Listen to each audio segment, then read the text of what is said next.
오늘은 언약궤 하나님이 우리를 만나 주신다는 주제로 하나님의 말씀 함께 나눌까 합니다. 저는 언약궤를 떠올릴 때마다 영화가 생각이 나요. 인디애나 존스 1편 레이더스라는 영화. 여러분 기억나십니까? 아마 태어나기 전에 나온 영화일 수도 있어요. 81년작이니까. 사실 이 레이더스라는 제목은 원제가 뭐냐면 잃어버린 언약궤의 수색자라는 의미의 원제였습니다. 잃어버린 언약궤를 찾아 나선 한 고고학자의 이야기가 바로 이 영화의 내용이죠. 사실 이 영화가 만들어진 데는 하나의 사건이 있습니다. 독일의 히틀러가 이 언약궤를 찾으려고 했다는 것으로 기반해서 이 영화가 만들어지게 되었다 그래요. 왜 히틀러가 이 언약궤를 찾으려 했냐?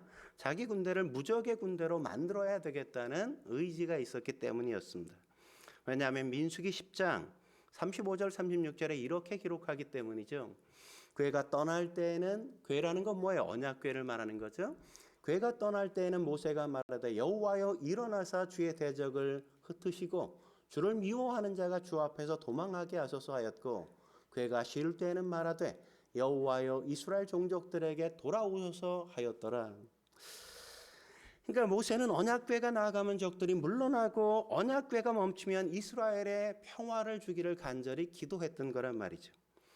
그래서 하나님은 모세가 기도한 대로 언약궤가 행진할 때 적들을 다 물리쳐 주셨을 뿐만 아니라 언약궤가 멈춰설 때마다 이스라엘이 평안을 누릴 수 있게 만들어 주신 겁니다.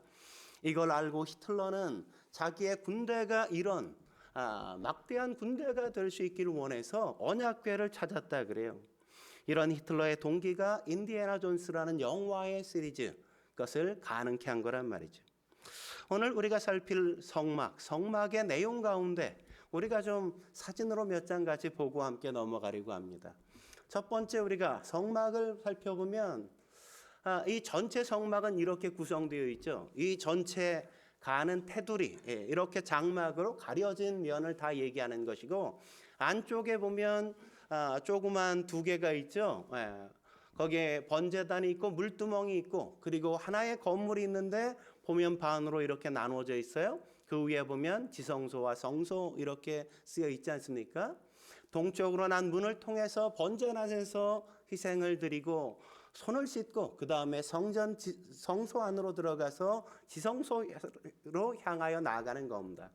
그 빨간 게 뭐예요? 언약궤란 말이죠. 언약궤가 가장 안쪽에 들어있다는 걸 우리가 확인할 수 있죠. 두 번째 장면으로 넘어가 보면 여기에 이제 성소와 지성소가 나오죠. 가운데 보면 3분의 2 정도 되는데 이렇게 휘장이 막혀 있는 것을 우리가 확인할 수 있어요. 성소에 있는 여러 가지의 기구들이 있고 그 안에 지성소에는 언약궤가 하나 유일하게 놓여 있는 걸 우리가 확인할 수 있는 겁니다. 그럼 언약궤, 우리 오늘 언약궤를 살필 텐데 언약궤는 어떻게 생겼냐? 좀 그림으로 봐야 알겠죠. 그죠? 언약궤는 이렇게 생겼어요.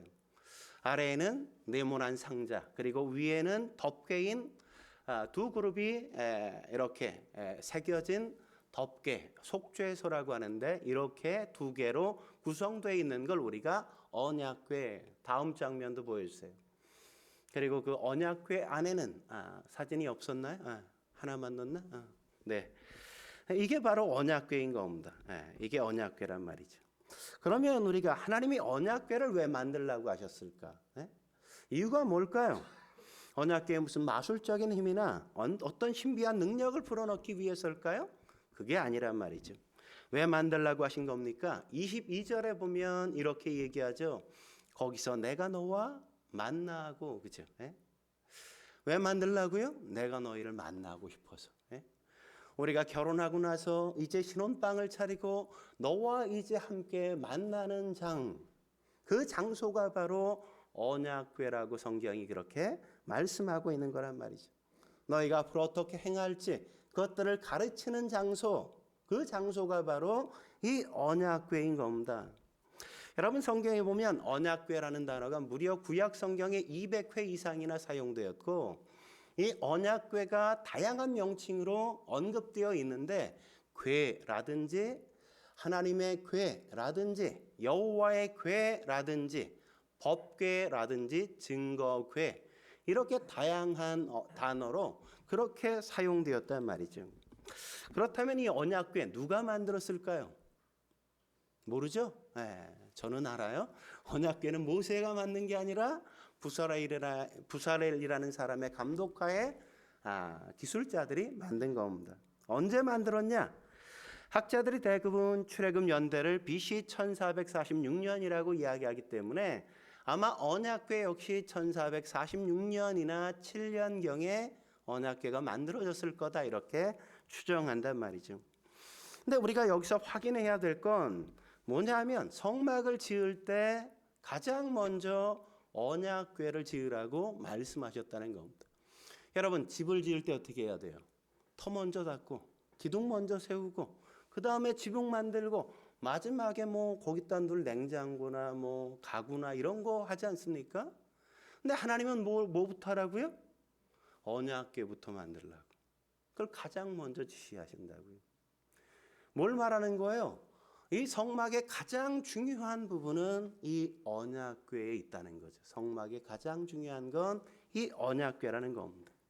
몸 전체가 10이라면 눈이 8인 것처럼 성막이 10이라면 언약궤가 8 정도 되는 중요성을 갖고 있다고 말씀하신 겁니다. 왜요? 그 이유가 뭡니까? 언약궤 위에서 하나님께서 우리를 만나 주시기 때문이란 말이죠. 하나님의 음성을 그 속에서 들을 수 있기 때문이라는 겁니다. 그렇다면 우리가 하나님을 만나기 위해 어떻게 해야 될까요? 첫째로 인간의 약함을 인정할 수 있어야 돼요. 우리가 하나님을 만나려면 우리의 연약함을 인정할 수 있어야 한단 말이죠. 여러분 언약궤를 뭐로 만들라고 이야기하죠? 10절에 보면 조각목으로 궤를 짜되 이렇게 말씀하죠. 언약궤의 재료가 뭐라고요? 가장 많이 드는 게 바로 조각목이라는 겁니다. 사실 성막의 대부분의 기구 역시도 이 조각목으로 다 만들었다는 걸 우리가 성경에서 살펴볼 수 있어요. 조각목은 사실 광야에서 가장 흔한 나무가 바로 이 조각목, 시띠 나무였어요. 아카시아 종에 속하는 겁니다.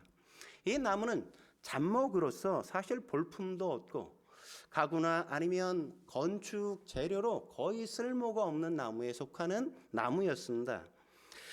그러다 보니까 그냥 대부분 땔감으로밖에 쓸 수 없었단 말이죠.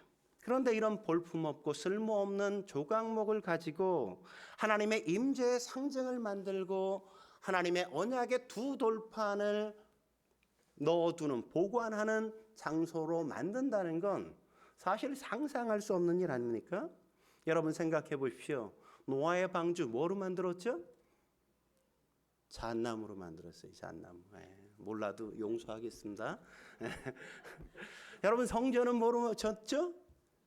성전은 백향목으로 졌어요. 백향목. 2번 용서하겠어요, 제가?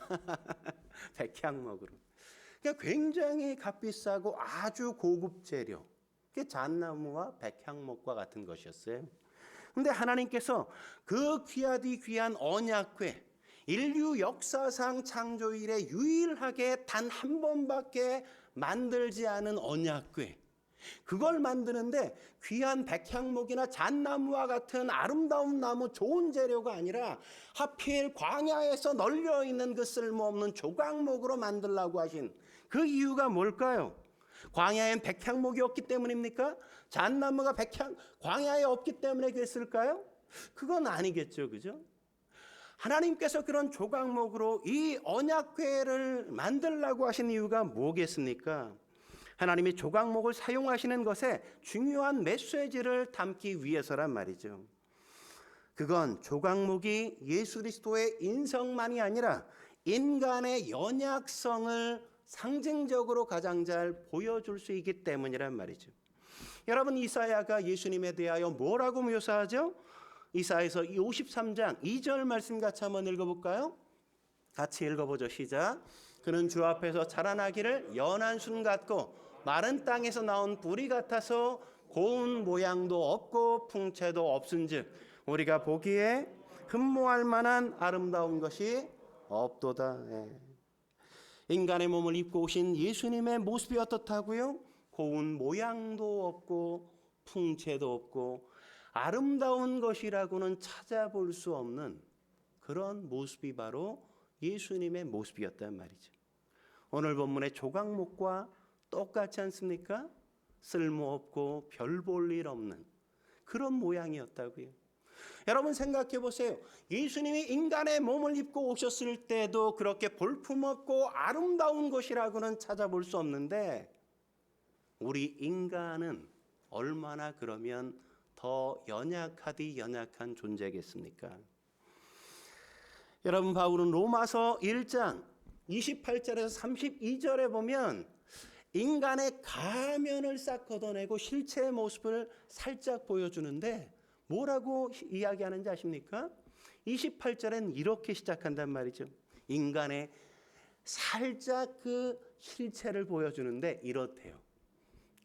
또한 그들이 마음에 하나님 두기를 싫어하며, 그러니까 사람들이 하나님을 두기를 싫어해 마음에. 그러니까 하나님이 그냥 니네 마음대로 해봐 내버려 뒀어. 그랬더니 어떻게 하셨다고요? 인간이 어떻게 했다고요? 그 상실한 마음대로 내버려 두사 합당하지 못한 일을 하게 하셨다.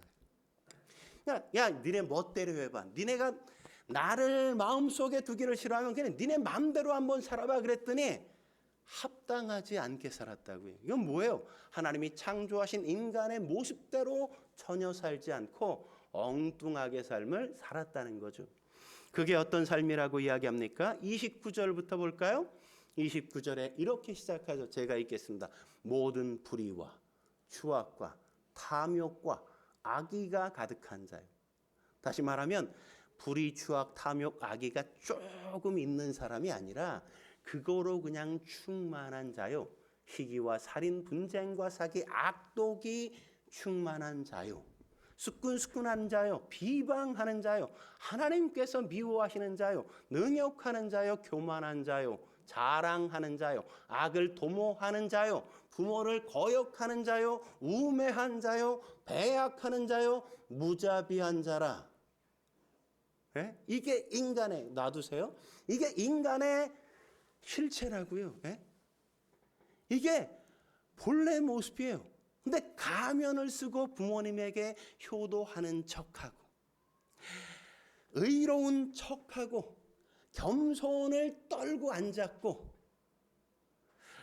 자랑하지 않는 것처럼 그렇게 살아가는 게 이상한 것이지 원래 인간은 이런 모습이라고. 이런 모습. 그러니까 좀 교만하게 행동하는 사람 보면 아유 가면을 좀 벗었구나 이렇게 생각해야지 어떻게 인간이 저럴 수 있어? 이러면 안 된다고요. 원래 인간은 그런 거예요. 시기하고 악독이 가득하고 분노가 가득하고 승질을 부리고 그게 인간이야. 인간. 가면을 살짝 써서 괜찮은 사람처럼 거룩하게 여러분이 앉아서 폼 잡고 있지만 그게 아니라는 거죠. 근데 여기서 더 나아가 뭐라고 합니까? 32절에 보면 그들이 이 같은 일을 행하는 자는 사형에 해당한다는 걸 알고도, 하나님이 정하심을 알고도 자기들만 행할 뿐만 아니라 그런 일을 행하는 자를 옳다 이렇게 이야기한다고요. 여러분 인간은 약함을 넘어 얼마나 볼품이 없어요? 형편없잖아요. 꼭 조각목과 같단 말이죠. 다 태워버리면 속이 시원할 것 같은 그런 존재, 그런 모습이 인간이 갖고 있는 모습이라고요. 실존적인. 저는 세 가지 면에서 조각목이 예수 그리스도의 인성과 인간의 연약성을 그대로 담고 있다고 생각합니다. 첫째로 조각목은 거친 광야에서 자랐어요. 그러다 보니까 모래바람 때문에 가지들이 막 뒤틀려서 꼬였어요. 뿐만 아니라 뿌리를 깊게 내려야 하다 보니까 높게 크게 자랄 수가 없다고요. 물이 귀하다 보니까 껍질은 그냥 둔탁하게 단단해지고 옹이가 여기저기 수없이 많아요. 그러다 보니까 목재로 쓸 수가 없는 거죠. 이건 뭘 상징합니까? 예수님께서 이 땅에 오셔서 고난을 당하시고 십자가에 못 박혀 돌아가실 것을 상징적으로 보여주는 거예요. 뿐만 아니라 인간의 모든 인생은 그렇게 행복하고 아름다운 인생이 아니라 고난 속에서 살아야 할 인생이라는 것들을 보여주는 거란 말이죠. 그 고난 속에 살아가면서 많은 상처를 받고 옹이와 같은 쓴 뿌리를 내면에 끊임없이 만들고 살아가는 존재, 그게 바로 인간의 모습이라고. 인간의 모습. 두 번째로 조각목을 이렇게 칼로 가지를 베면 거기에서 많은 진액이 나오는데 그 진액을 아라비아 사람들은 치료제로 그렇게 사용했다 그래요. 약품으로. 이건 뭘 상징하냐면 예수 그리스도께서 십자가에 흘리신 보혈, 그 보혈로 말미암아 인간의 죄가 사하해진다는 걸 보여주는 것이란 말이죠.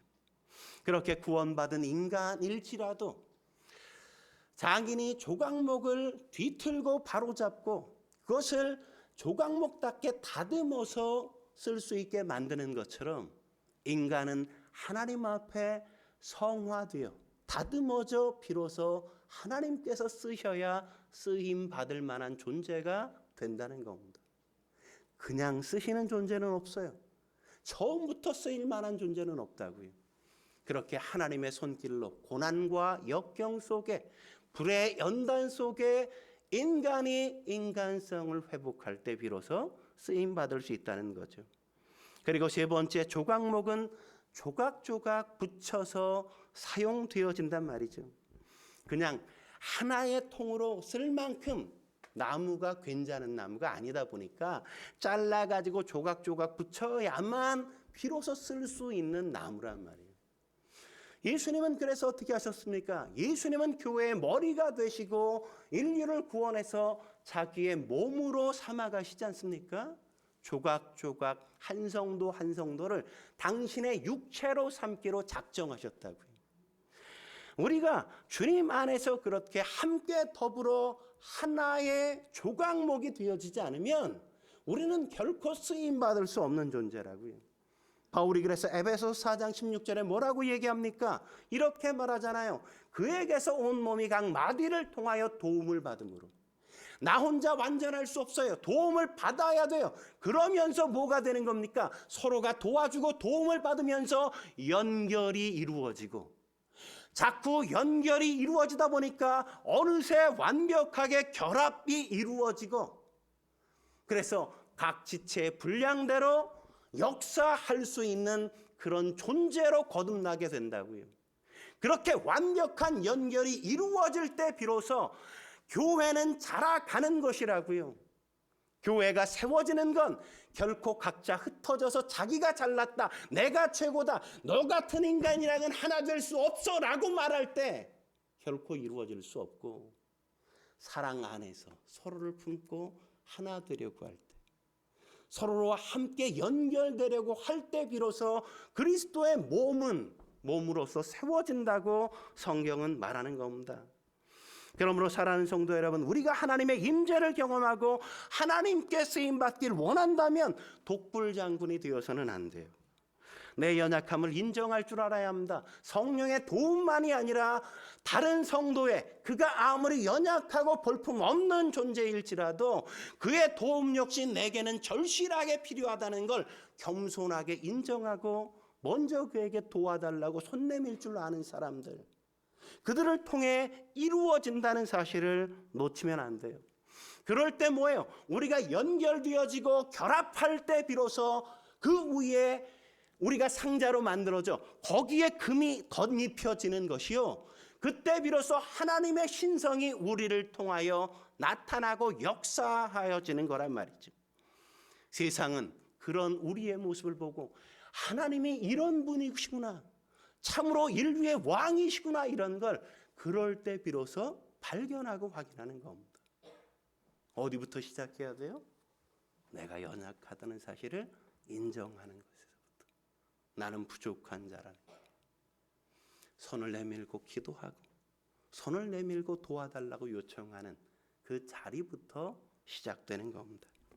한 걸음 더 나아가 우리가 하나님을 만나기 위해 어떻게 해야 될까요? 두 번째, 속죄의 은혜를 경험해야 한단 말이죠. 속죄의 은혜를 경험해야 돼요. 언약궤는 두 개로 만들어졌죠. 하나는 사각형의 네모난 상자와 또 하나는 속죄서라는 덮개로 함께 이루어져 있단 말이죠. 17절 18절 같이 한번 읽어볼까요? 17절 18절 같이 읽겠습니다. 시작. 순금으로 속죄소를 만들되 길이는 2규빗 반 너비는 1규빗 반 되게 하고 금으로 그룹 둘을 속죄소 두 끝에 쳐서 만들되. 이 덮개는 궤 사이즈와 똑같아요. 왜냐하면 덮개니까 딱 맞아야 되는 거죠. 근데 여기서 특이한 건 뭡니까? 그 덮개 윗면에 금으로 된 그룹 둘을 만들라, 이렇게 말씀하신 거란 말이죠. 그것까지 우리가 속죄소라고 언급하는 겁니다. 그렇다면 그룹은 뭘까요? 왜 그룹을 만들라고 했을까요? 여러분, 사실 그룹은 호위 천사를 얘기하는 거예요. 호위하는 천사. 하나님을 호위하고 하나님이 명하신 그 어떤 것들을 지키도록 하는 그런 역할이 바로 이 그룹이라는 천사의 일이었단 말이죠. 창세기 3장 24절에 보면 뭐라고 얘기합니까? 인간이 죄를 범하고 에덴 동산에서 쫓겨나고 생명나무를 지키게 하기 위해 그룹과 두루 도는 불칼을 두어서 인간이 접근하지 못하게 만들지 않습니까? 이처럼 그룹은 호위하는 존재로서 심판을 상징적으로 보여주는 거란 말이죠. 심판을 상징적으로 보여준단 말이죠.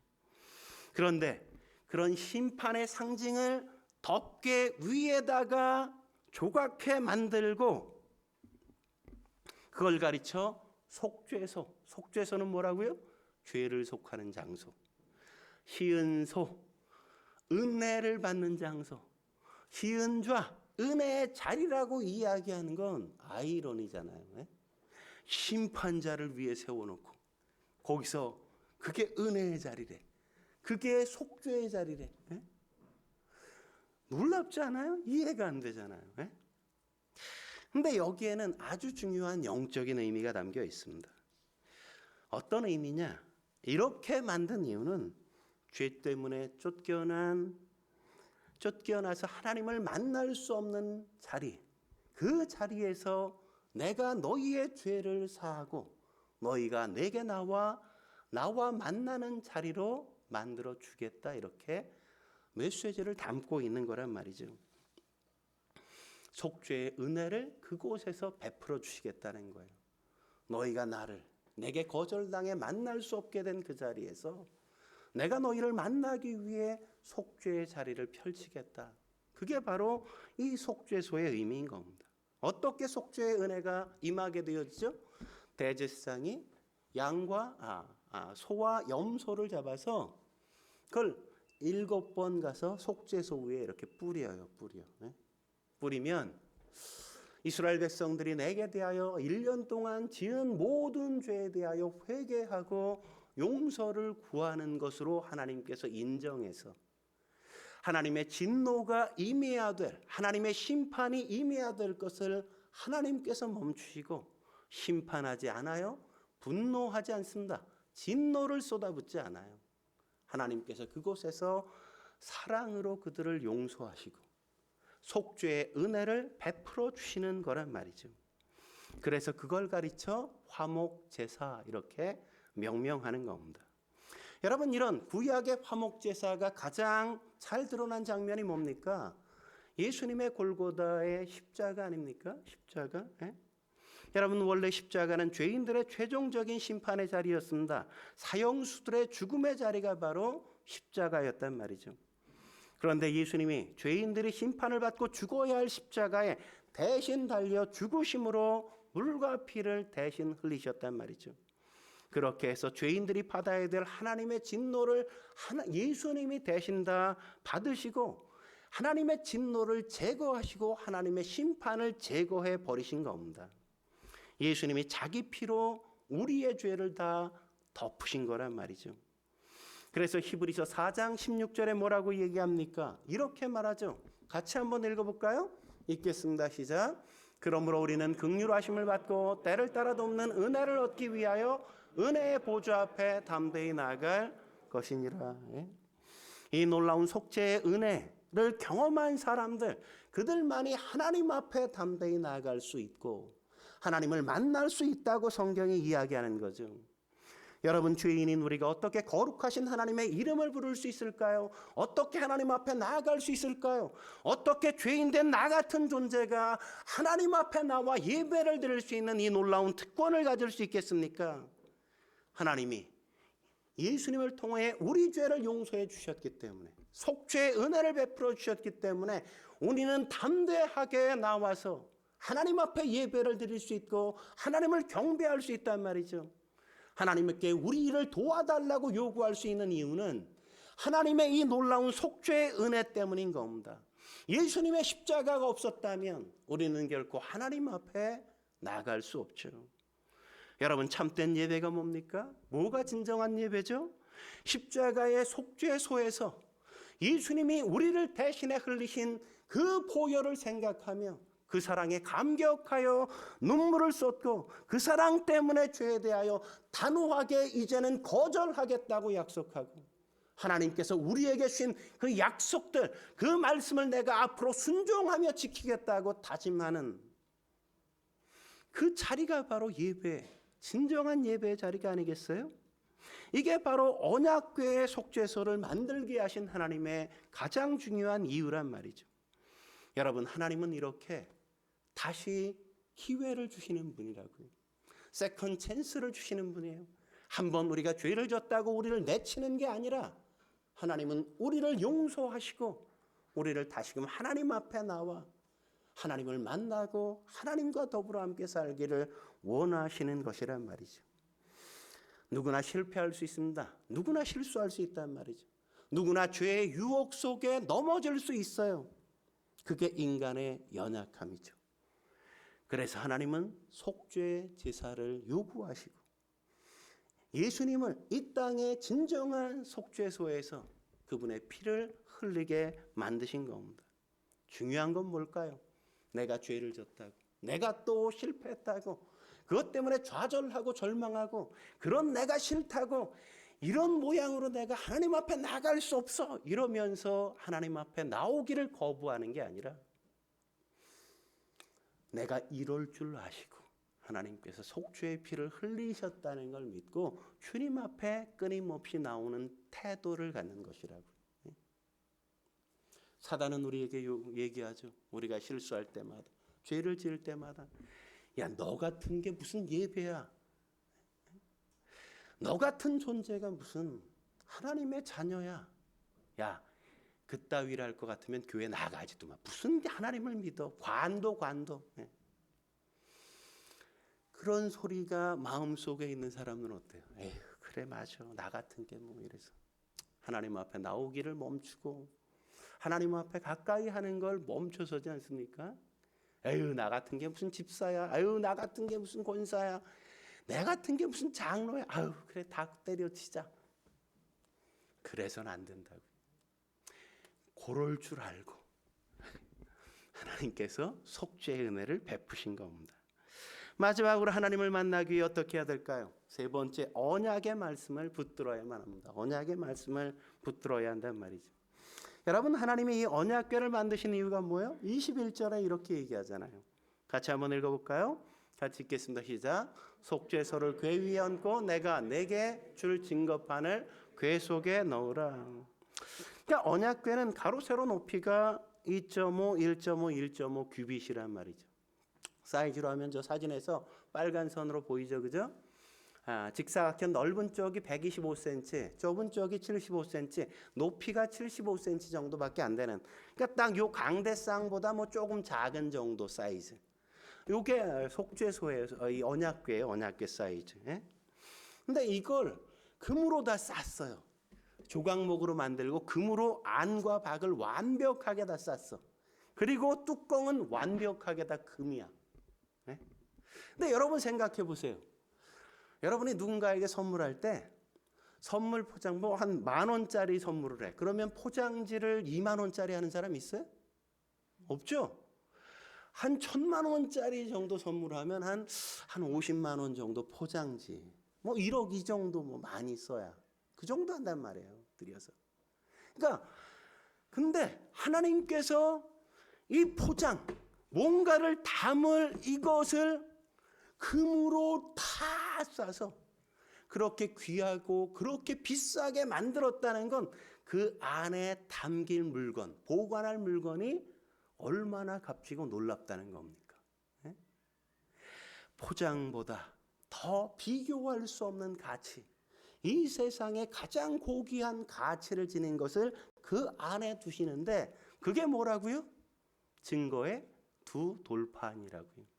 다시 말하면 언약의 말씀이란 말이죠. 십계명. 예? 그것을 거기에 두었다는 거죠. 그러니까 세상에서 가장 고결하고 가장 값지고 가장 가치 있는 게 뭐다? 언약의 말씀, 하나님의 말씀이라는 거죠. 그래서 이스라엘 사람들은 지금까지도 이렇게 얘기한다 그래요. 세계의 중심은 이스라엘이요, 이스라엘의 중심은 예루살렘이요, 예루살렘의 중심은 성전이요, 성전의 중심은 지성소요, 지성소의 중심은 언약궤요, 언약궤의 중심은 언약의 두 돌판에 새겨진 십계명이다. 그러니까 세상의 중심에 뭐라고요? 십계명이 세상의 중심이요. 세상을 세상되게 만드는 게 바로 이 십계명이라는 겁니다. 그래서 금으로 포장할 만큼 말씀은 비교할 수 없는 놀라운 가치를 지니고 있다는 거죠. 다윗이 그래서 시편 19편 9절 10절에 이렇게 고백하는 걸 우리가 만나지 않습니까? 여호와를 경외하는 도는 정결하여 영원까지 이르고 여호와의 법도 진실하여 다 의로우니 곧 금 곧 많은 순금보다도 사모할 것이며 꿀과 송이꿀보다 더 달도다. 네? 할렐루야. 네, 하나님의 말씀은 많은 순금보다 비교할 수 없는 가치를 갖고 있다고. 어떤 꿀보다 더 달고 우리의 인생을 행복하게 만드는 것, 인생을 참된 인생답게 만드는 것, 이게 바로 이 하나님의 언약의 말씀이라는 겁니다. 왜죠? 왜 이렇게 말씀이 세상에서 가장 귀하다고 이야기하는 거죠? 그건 이 하나님의 말씀만이 죽은 자를 살려서 하나님의 백성으로 삼고 그가 이 땅에서 하나님의 사람으로 빚어줄 뿐만 아니라 저 천국에 하나님의 백성답게 만들어주는 것이기 때문이라고요. 그런데 히브리서 9장 4절에 보면 언약궤 안에는 십계명의 두 돌판이 있는 게 아니라 다른 것들이 있다고 이야기하는 걸 확인할 수 있죠. 같이 한번 읽어볼까요? 뭐가 있나? 같이 읽겠습니다. 시작. 금향로와 사면을 금으로 쌓은 언약궤가 있고 그 안에 만나를 담은 금항아리와 아론의 쌍난 지팡이와 언약의 돌판들이 있고, 그러니까 언약의 돌판들만 있는 게 아니라 두 가지가 더 있죠. 뭐요? 만나가 들어있는 항아리, 아론의 쌍난 지팡이가 여기 함께 들어있다고요. 근데 이상하게 솔로몬이 성전을 짓고 언약궤를 옮길 때 보면 거기에서 다른 장면을 묘사하고 있는 걸 볼 수 있어요. 열왕기상 9장 8절 같이 읽어볼까요? 시작. 그 궤 안에는 두 돌판 외에 아무것도 없으니. 그러니까 두 돌판만 남고 만나를 담은 항아리와 아론의 쌍난 지팡이가 사라져버리고 없어졌어요. 누가 옆 사람에게 네가 가져갔어 한번 물어볼까요? 누가 가져간 거야 도대체 이거? 여러분, 왜 함께 있다가 두 개는 사라지고 언약의 두 돌판만 남았다는 건 도대체 무슨 의미일까요? 여기엔 두 가지 중요한 의미가 있다고 생각해요. 첫째, 뭐냐? 이건 하늘의 만나가 아무리 귀하다 할지라도 그것은 일시적인 가치를 지닐 뿐이요. 아론의 쌍난 지팡이가 아무리 신비로울지라도 그것은 영원할 수 없는 것인 것에 반해 풀은 시들고 꽃은 마르더라도 하나님의 말씀만은 영원하다는 걸 상징적으로 보여주는 거란 말이죠. 그래서 종교개혁의 모토가 뭡니까? 오직 성경으로부터 시작하죠. 오직 성경, 그 다음에 오직 믿음, 그 다음에 오직 은혜. 성경이 있어야 믿음도 있고 믿음이 있어야 은혜도 경험하는 그 가장 파운데이션을 이루는 것, 그것은 하나님의 말씀인 겁니다. 여러분, 얼마나 기도하느냐, 얼마나 찬양을 하느냐, 얼마나 봉사하느냐, 얼마를 드리느냐가 중요한 게 아니라 우리가 하나님의 말씀을 생명처럼 여기느냐. 말씀이 육신이 되어 우리 가운데 거하셨던 예수님처럼 내가 하나님의 말씀을 내 육체에 새기고 내가 살아가는 모든 땅마다 말씀이 새겨지도록 사람들에게 각인시키는 인생을 우리가 살아가는가가 중요한 거라고요. 우리가 하나님의 말씀을 담고 만나는 사람들에게 하나님의 말씀에 순종해 그들에게 보여질 때 그곳에 비로소 하나님의 기적의 역사, 하나님을 만나는 역사를 경험한다고요. 모세가 홍해 앞에서 어떻게 했습니까? 하나님께 기도했더니 하나님께서 지팡이를 내밀어 홍해 바다 위로 내밀어라 그러잖아요. 말씀에 순종하여 내밀었을 때 홍해가 갈라지는 역사가 있지 않습니까? 시몬 베드로가 아무것도 잡지 못했지만 예수님께서 말씀하셨어요. 내가 배로 가서 그물을 내리라고. 깊은 데로 가서. 거기에 물고기는 없는 거였거든요. 사실 보편적으로 어부의 상식은 그래요. 근데 말씀에 의지하여 가서 그물을 내리는 순종을 했더니 거기서 배가 잠길 만큼 많은 고기를 얻잖아요.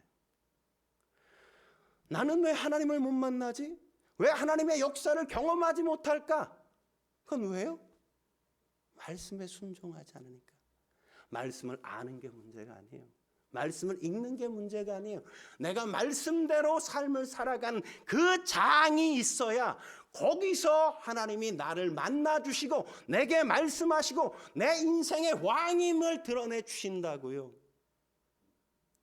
아무리 많이 나와서 예배를 드려도, 아무리 많이 찬양을 드려도, 아무리 여러분이 많이 기도를 할지라도, 천사의 방언을 할지라도 여러분이 그 모든 게 의미가 있으려면 하나님의 말씀에 순종하는 현장이 있어야 기적을 경험하고 하나님의 역사를 맛보죠. 순종해야만 하나님을 만나는 거예요.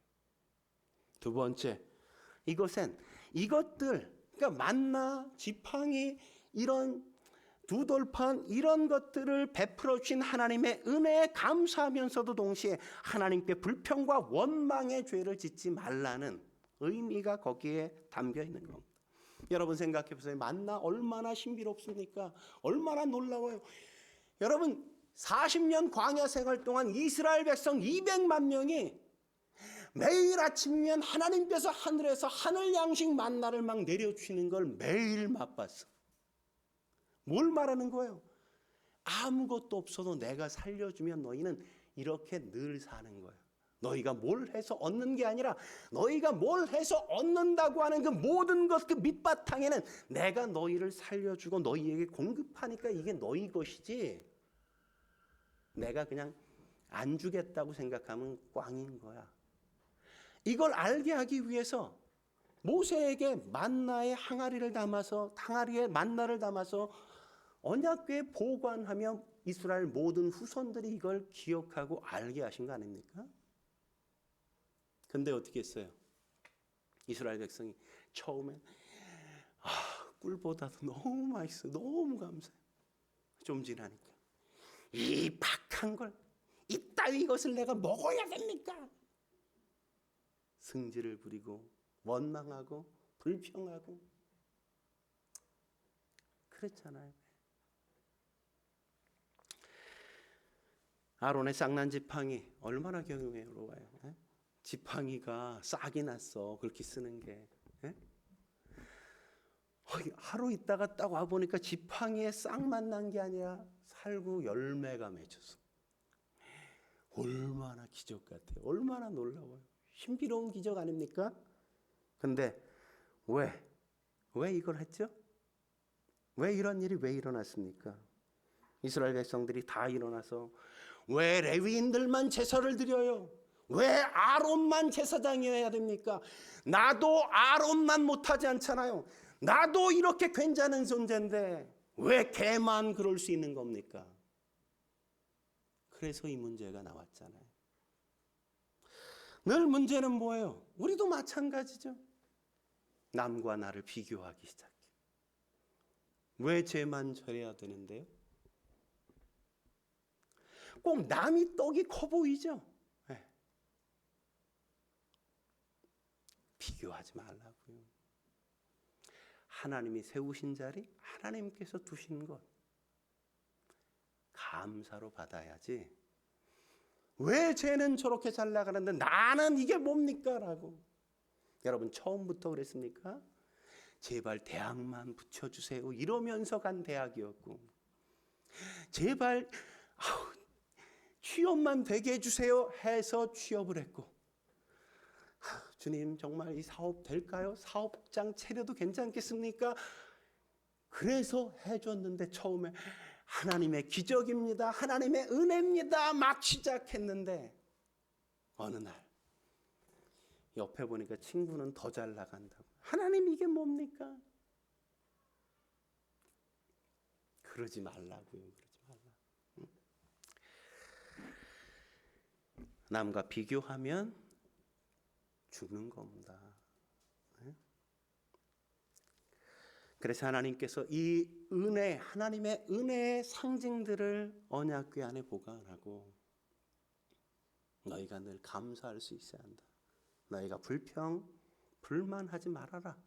이걸 기억하도록 여기에 보관하신 거예요.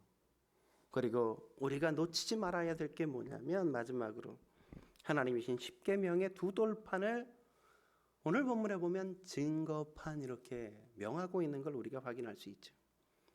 법궤라고 말하지 않습니다.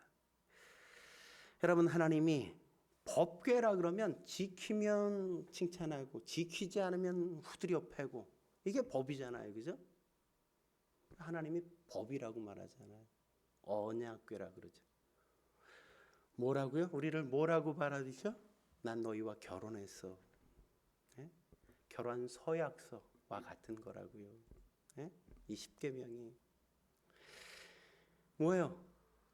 이 십계명을 볼 때마다 이스라엘 백성 내 하나님은 내 하나님이야. 우리는 하나님의 백성이야. 이걸 기억하라는 거예요. 기억하라는 거. 네?